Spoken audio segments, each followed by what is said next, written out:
Welcome to the Talking Toughness series of podcasts, where we examine the mental toughness concept with guests from a wide range of sectors, illustrating that our mental approach to what happens to us and around us matters for all of us. Our guests come from the worlds of business and public service, education, social mobility, sport, and health.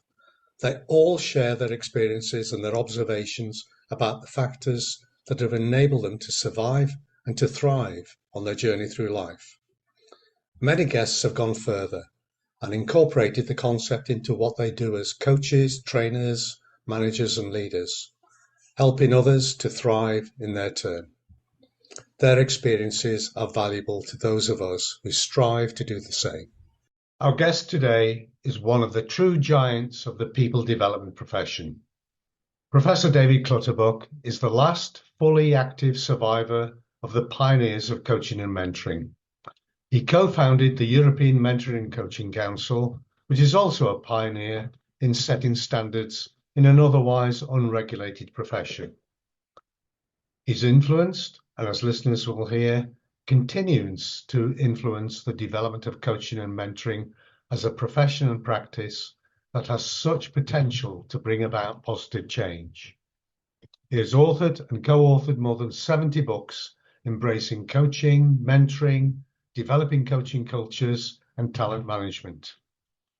He is a practitioner who brings an academic approach to his thinking and his work. These provide the lenses through which he explores the world of coaching and mentoring and how he views, with reason and logic, how the coaching profession will develop in the future.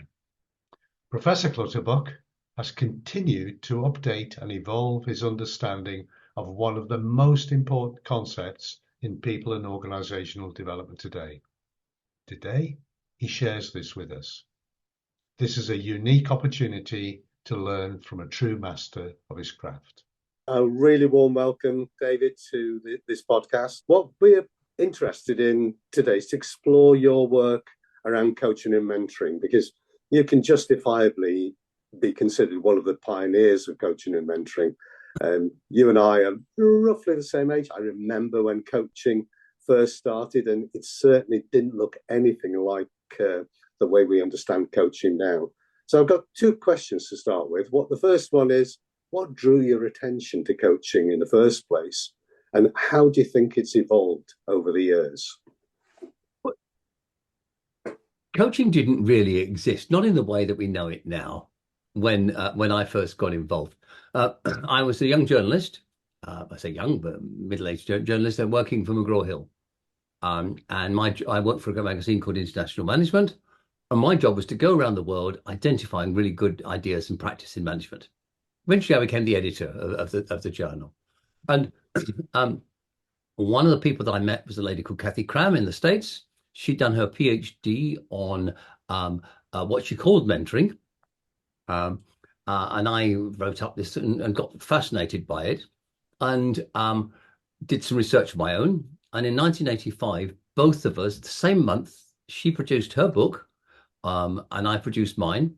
And really that was the foundation in the States of what we might call sponsorship mentoring, which is sort of a mishmash of mentoring and sponsorship, and developmental mentoring, which is the mainstream form of mentoring, which was what I reflected in mine, coming from the European traditions of mentoring, which really go back to the French cleric Fenelon, who was trying to in the court of King Louis the Sun King, and Fenelon basically was exemplifying the concept of learning dialogue, helping people to become wiser. So using your wisdom to help somebody else become wiser.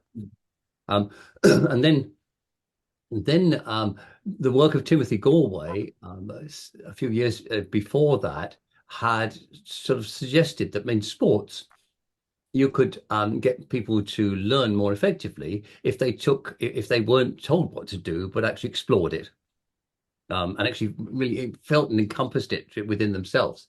Um, so this non-directive style, if we can call it that, although there's no such thing as non-directive. When you decide what question you're going to ask, you've just directed the conversation. But nonetheless, this relatively non-directive style of helping somebody then became the rage in what was then called, what became then coaching. Now, coaching up to that point had been, for its very short life, since the mid 1800s, had been a very directive form of tuition. Um, and only in the mid to late 1990s did it shift in terms of the literature and everything else to be a more non-directive approach. But we'd formed the European Mentoring and Coaching Council in 1991, had its first conference in 1992, and we then, after a few years, found these people called coaches who were saying to them, "Hang on, but what you're doing is what we're supposed to be doing now." And so rather than say go away, we said, "Well, come and join us." And there are far more similarities between coaching in its modern form and mentoring than dissimilarities. The difference that we see is primarily one of emphasis. So if you think about all these forms of learning, coaching and mentoring in particular, what we're trying to do is to help somebody gain clarity so they can make better decisions. There's clarity about what's going on for you inside. Who are you? What's your identity? What are your fears and aspirations and hopes? And then there's clarity about what's going on in the outside world. What are the opportunities? Where are your sponsors? How can you best employ your strengths? And coaches and mentors help people, coaching and mentoring help people have conversations that link that better understanding of your internal world with a better external understanding of the external world. So automatically, that helps you to be clear about what you want and how you're going to go about it, and the resources that you have at your disposal to achieve this. So if you're a coach, you're going to focus more on the internal dimensions because you don't necessarily have that expertise, that knowledge of the situation that the other person is in, that a mentor has. So a mentor is like a coach, but they bring extra qualities, and they bring a deeper understanding of the environment and the world that the other person is attempting to build a career in, for example.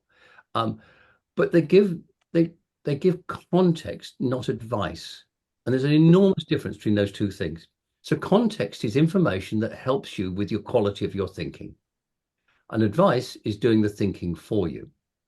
And one of the great myths put about by coaches trying to justify what they do and put their price and what they do and charge people for, whereas mentors typically don't. Basically, putting out the myth that coaching is telling you what to do or giving you advice. It's just not true. It's never been part of the package. Yeah, I think it's I wrote that kind of context, not advice bit down because I think that was such a succinct way of putting it in terms of helping somebody with their thinking. And I as a psychologist, sports psychologist by trade, but I'm very interested in obviously the internal state stuff. One of the things we would have seen in sports psychology, and there's an awful lot of crossover with sports psychology and coaching anyway, is I remember I did a master's degree in sports psychology like 20 years ago. And we didn't really talk about the person that much. It was kind of it was toolkits. It was kind of, you have this tool, you use, it was some pretty crap goal setting in fairness, and reasonable stuff on sort of mental imagery and concentration techniques and stuff. But it was all techniques and strategies. Whereas nowadays, like I run a master's degree in the same subject, and it's almost all a bit more about the person more broadly. We kind of say you can pick up strategies and techniques along the way. is there more depth to that method? Oh, I think this is very much in tune with the work of the Coach Maturity Research Group. Okay. And what we've been, firstly, we about 15 years ago, we started working in this whole area. But, what is a mature coach? What does it look like in terms of how people evolve in their capability as a coach? And we did our first studies by analyzing data from coach assessment centers. Mm-hmm. What emerged from that was what we described as a stage model.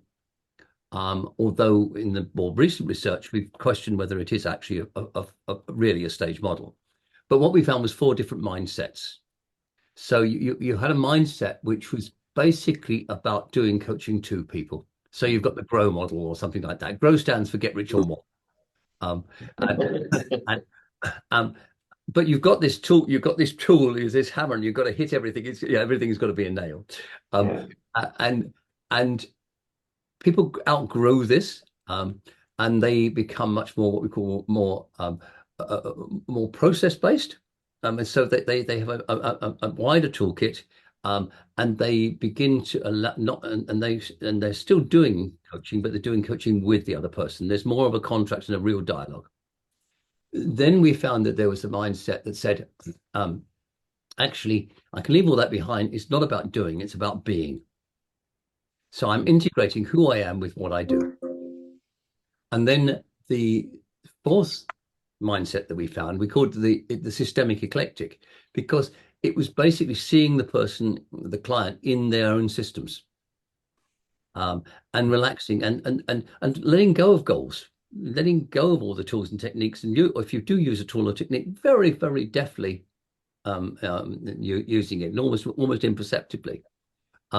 And what we find is that the energy, the amount of work that's done at that first level, where you're trying to apply a model like GROW, all the energy is going for the coach trying to make the other person think and so forth. Whereas with the systemic eclectics, the energy is in the room; it's between them, and it's quite different.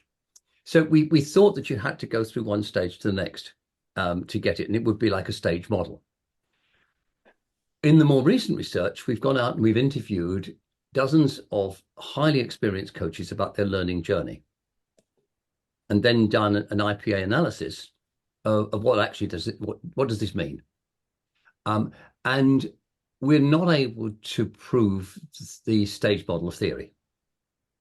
What we are able to prove is that there are a number of movements that happen which do relate to doing less and being more, letting go of all the tools and techniques. You pick them up as you go. They are not the core of what you do. It's the being and its experience, and it's the conversation, the relationship that actually count. Now, if you put this into the context of AI can already, and artificial intelligence can already duplicate most of what a GROW model level coach does. They can follow the process, and it can have a bigger range of questions to choose from and clues to go from. It can fake empathy better than the human. So we're looking at coach education and saying, hang on a minute, what does this mean? And we have a paper coming out shortly, which is what if everything we thought we knew about coach education were wrong? And the answer is basically it is wrong. That we have to make coach education much more experiential, and having people learn from their experience and then backfill with tools and techniques as they learn, as they find that they need them and they're valuable for them. Yeah, it's interesting there, because working in a university, we have these conversations about AI quite a bit, and I'd be of the mind that I think what I really like about it is it kind of forces us as humans to go, well, I need to be better than AI. What can I offer as a human that an AI system can't offer? And it gets away from this sort of what I would call IKEA coaching, this idea of sort of flat packed tools that you can just take and anyone can assemble and get these kind of results and stuff. So And a lot of the ICF competencies in particular, which are not based upon university principles or academic principles, come from a different philosophy.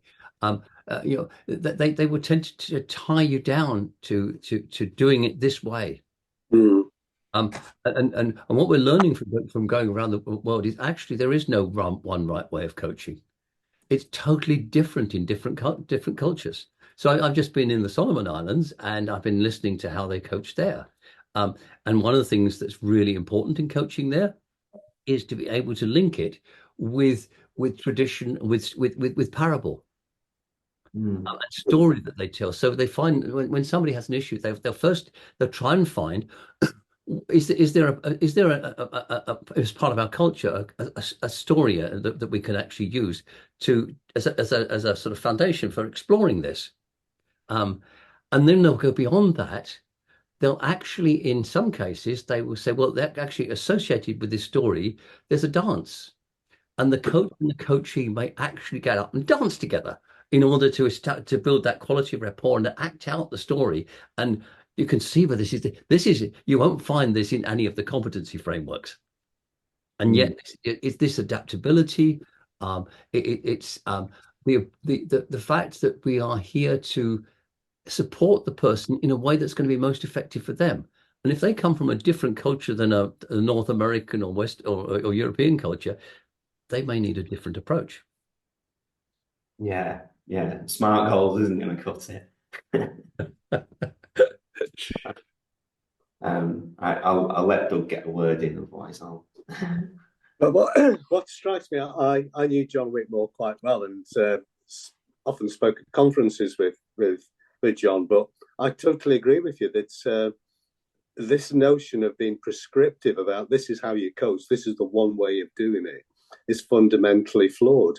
And it's very consistent with the work that John and I are doing, because we've been exploring an aspect of what you've just described. It's called the mental toughness concept. But one of the things that we've really understood is that we are all unique. There is no one way. There's no sort of silver bullet, and there's no one size fits all approach to developing people. It has to be a very individual connection. So my question to you is, I love what you're saying. I really, really do. But I work with an awful lot of coaches, and I think you're going to scare a lot of coaches. How's that going to work? Well, I think we're in the midst of a big shakeout in coaching, because the grow model level coaches are under threat. So they've got up their game in some way. And a large part of this is actually becoming more confident and competent in dealing with complexity. So yes. The first stage of this is looking at how do you help the individual client understand and work with the complexity of their environment. But we go on from there. Well, we've identified 10 levels of complexity in coaching, all the way from simplistic coaching, helping somebody to deal with a particular issue or develop a skill, all the way through team coaching, through coaching teams of teams, to coaching the meta system. Right. So yeah, and so what we've got here is an exciting journey where at every level of increased complexity, you can add greater value to your clients. Now, I think most coaches are there because they want to add to support people. They want to add value. It's not just a job. It's this thing between is it a profession, is it a vocation, or is it something in between? I would call a provocation. And I think it really is this provocation is what it's at. And if it's a provocation, then we want to add more value to the world around us. That's an interesting perspective. I'm going to adopt a slightly more cynical approach here, because I've just ran a workshop with about 20 coaches, and one of the things that hopefully we'll explore a little bit more is one of the most useful tools that we think we've developed is the mental toughness concept, which looks at your mental responses to events. Yeah. And we've developed a mental toughness questionnaire, which is reliable, Really? valid, and really helps coaches. But when I started to talk about this with the coaches, one of the responses I got was, but this is going to mean less work for me. And you referred to that earlier, about the balance between, making a living and delivering a result. I'm a little bit cynical that not every coach is so focused on their client. Well, I think the answer I mean, there are lots of bad coaches out there. When we did the coach assessment centers, we found that 70% of the coaches that went through the process could not hold a meaningful learning conversation. 70. Yeah, and this was consistent. An average figure across a whole variety across the National Health Service in the UK, through National Grid, through ASDA, through HSBC, where the stability mechanism, the European stability mechanism, we've just the same roughly same proportions, and it was terrifying. Now we haven't done any for about 7 years now, so one would like to think that things have improved. But I think part of the problem is if you're focusing solely on technique and you follow a formula, but that formula doesn't necessarily work in all situations. And I remember Tatiana Bakirova at Oxford Brookes University did a wonderful experiment. She got coaches to assess each other's coaching. And the only factor she could find in common was the other person didn't do it like me. Therefore, if they did do it like me, then this is not very helpful. It's I suppose I'm a bit surprised by 70%, but I'd like to be more surprised than I am. There's one of the things we come across so often. So with the mental toughness thing, we have a psychometric measure and stuff, and the psychometric measure is very complex because people are really complex. Yes. It might give you some guidance, some suggestions, but it doesn't tell you here's exactly what to do. And sometimes you're talking to coaches and they'll say, "Oh, so this person lacks a bit of belief. Sometimes they don't really kind of take charge of their own destiny, kind of life control." And they ask you for advice, and you go back and you go more to get an understanding, get a bit of context, and you can see that kind of, why can't you just tell me, hey, you need to do X,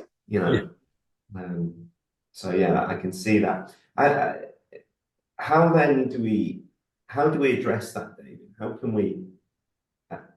can we improve the quality of the proportion, proportionally improve the quality of coaching? Well, what the coach maturity group has discovered is that there are patterns to people's development, and the first one is that they do less and less, and they focus more on being, on presence. Second one is that they do become the more mature they become, the much more like mentors they become. They meld coaching and mentoring. So they're still not giving advice, but they are using themselves far more. And so when you think about it, this idea that you've got to somehow separate out yourself and all your knowledge and your experience and your wisdom and not use that at all in your coaching, where does it come from? Where's the evidence? It's zero evidence base for this. And when we've talked to clients, and we've never done a formal survey of this, but it would be very easy to do one, which is, do you care? And the answer is no, we don't give a hoot. We haven't found a single client that we've asked that is concerned whether the person is in coach mode or mental mode, however you define them. They simply want somebody who can help them think things through. Yeah. So it just comes. It's a nonsensical argument, really. And the other thing that we found is that the most mature coaches all have very strong reflective practice. They use supervision a lot.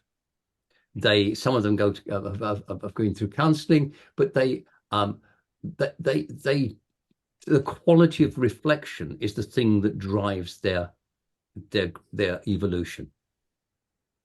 Yeah, that makes a lot of sense. And a phrase we always use in training people as psychologists, and it'd be the same in coaching, is when they get frustrated that their course isn't here's what to do. I always say, look, you are your main tool. Yeah. And it's as coaching kind of gains ground, I see it in sports psychology quite a bit. Like there's a sense of people wanting to be really good coaches, mentors, psychologists, whatever, before they've kind of lived. And this is where there's always this kind of, I think that evidence-based practice, it exists, but it's on a much more subtle level. This isn't about doing CBT, right? This isn't about doing, I've done a course on CBT, I've got a certificate on CBT, that means this thing I'm doing has got evidence, right? But you might just feel like you're having a conversation with someone. You're just trying to understand how they're thinking, how they might be influenced by different things. But if you're experienced, if you're knowledgeable, you might think that you're just winging it and saying things, but the things that pop into your mind are a result of the years of training and experience and reading and so on. And I think trying to get people to that stage to be confident enough to go, without consciously thinking about it, your head is full of loads of useful stuff that is informed by evidence at some level. And you don't have to kind of have this really crude, you know, I did a training session on a Tuesday and they said, when this happens, do that. You know? Yes, it's just as soon as we make it a formula, we've lost it. It's like Keats' rainbow. The moment you analyze it and you analyze it, it disappears. I define three kinds of wisdom. There's skinny wisdom, which is all about being technically expert in a particular topic. There's broad wisdom, which is the wisdom you get from life, from living and experience. And there's meta wisdom, which is the ability to put together in innovative ways all sorts of experiences, and both one's own and vicarious, just being able to create new wisdom, if you like, in the moment. That's what we're doing in coaching and mentoring.